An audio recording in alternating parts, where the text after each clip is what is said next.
যদি নির্বাচন আর 15 দিন চলতো, মির্জা আব্বাস আত্মহত্যা করতেন।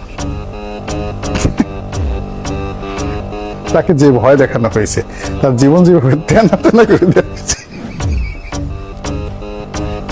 তো আমার যদি বোয়াল মাছের পরিবর্তে হাঙ্গরও হয় কিংবা নীল তেমিও হয়, তবুও নাসিরউদ্দিন পাটোয়ারিকে খেতে পারবে না।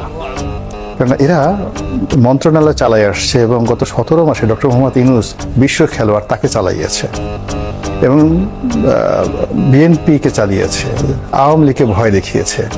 আপনি এক নাসিরউদ্দিন পাটোয়ারির কথা চিন্তা করেন, যদি নির্বাচন আর 15 দিন চলতো, মির্জা আব্বাস আত্মহত্যা করতেন।